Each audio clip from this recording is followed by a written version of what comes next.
देश में देश की आजादी के लिए अपना सर्वस्व निछावर करने वाले मां भारती के सभी वीर सपूतों को सादर नमन वंदन करते हुए गणतंत्र दिवस के इस अवसर पर आए हुए आप सभी उपस्थित जन समूह को हार्दिक शुभकामना ज्ञापित करता हूं।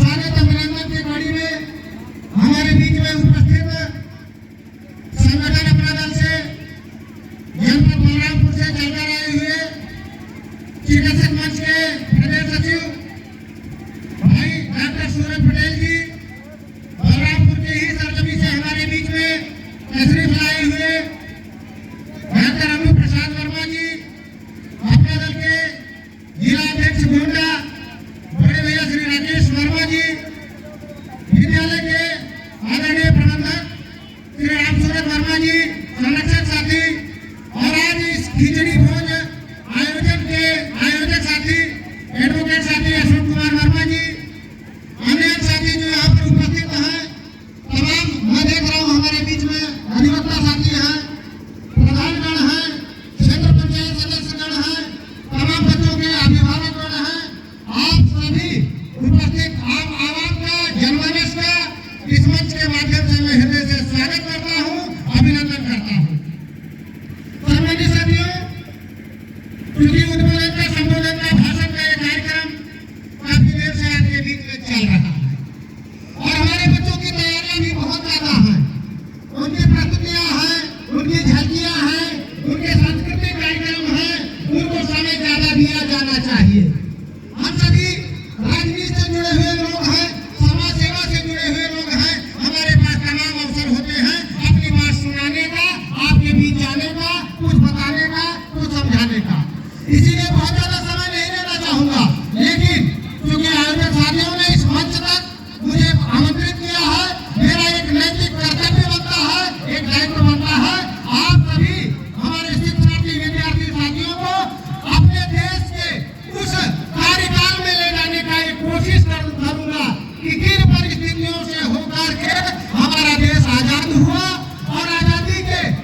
कि देश की आजादी किन कीमत पर हमको हासिल हुई है, कितने लोगों ने कितनी कुर्बानियां दी है, कितने लोगों ने कितना ज्यादा आजीवन आजीवन बिल्कुल मरणोपर्यंत संघर्ष किया है, तब जाकर के ये देश आजाद हुआ है।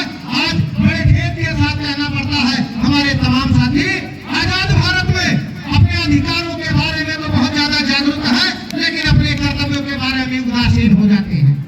मैं हर मंच से जब कभी भी बच्चों के बीच में मुझे कुछ कहने का नौबत आता है, अवसर मिलता है, स्थान मिलता है, तो एक बात जरूर कहता हूँ कि सम्मानित साथियों, ये देश की आजादी हम सभी के लिए एक धरोहर है। हमारे महापुरुषों ने देश को आजाद करके अपनी एक स्वयं की व्यवस्था लागू करके एक चुनौती हम सभी को दी है।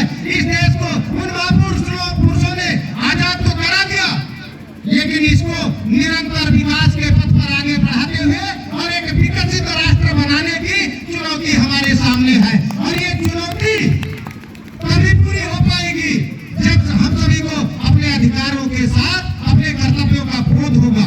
कभी आपने विचार किया अपने गांव में मोहल्लों में चमचमाती सड़कें पाना हमारा अधिकार है, तो उन सड़कों के रख रखाव का ध्यान देना भी हमारा कर्तव्य होना चाहिए। तमाम हमारे बीच में सरकारी बिल्डिंगें हैं, स्कूल है, विद्यालय है, अस्पताल है, तमाम बिल्डिंगें हैं, भवन है, वो चमचमाते भवन पाना हमारा अधिकार है, तो उनके साफ सफाई का रख रखाव का देखभाल करना भी हमारा कर्तव्य होना चाहिए। क्योंकि याद रखिए आपके अधिकार तब तक अधूरे रहेंगे जब तक आप अपने कर्तव्यों का अपने दायित्वों का कुशलतापूर्वक निर्वहन नहीं करते हैं। ये देश ऐसे ही आजाद नहीं हुआ। आप सोचिए इस देश में देश की आजादी के जो असली लड़ाके रहे हैं, अधिकतम लड़ाके 23 वर्ष से 25 वर्ष की आयु रेखा तक हंसते हंसते मुस्कुराते हुए देश के लिए कुर्बान हो गए, फांसी के फंदों को चूम लिए। किसको शौक होता है फांसी पर चढ़ जाने का, लेकिन आप उनकी जीवनी पढ़िए, आप उन पर आधारित फिल्मों को देखिए, मुस्कुराते हुए हंसते हुए देश की आजादी के लिए, मां भारती की आजादी के लिए, स्वाधीनता के लिए उन्होंने फांसी के फंदे को चूम लिया। इसीलिए हमारे देश जो भी साथी हैं, मैं अपने शिक्षार्थी विद्यार्थी साथियों से कहूंगा, मैं अपने शिक्षक साथियों से कहूंगा कि देश प्रेम, राष्ट्र प्रेम केवल सीमा पर जाकर के बंदूक लेकर के सीमा की सुरक्षा करना ही नहीं है। ये भी देश प्रेम है कि आप एक सभ्य नागरिक बनकर के अपने देश के, अपने प्रदेश के विकास में अपने तरफ से अपनी महती भूमिका अदा करें। ये भी देश प्रेम है।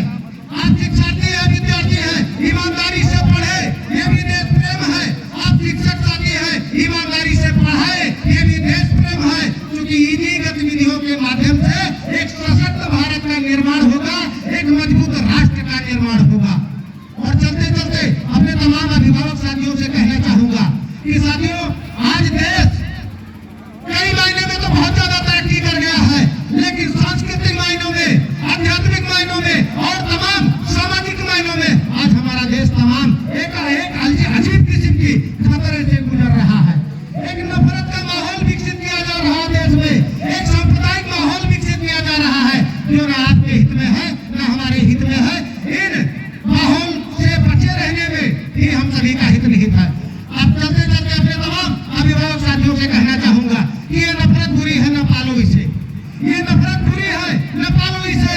दिलों में चुभन है, निकालो इसे। न तेरा न मेरा न इसका न उसका, ये सबका वतन है, बचा लो इसे। ये सबका वतन है, बचा लो इसे।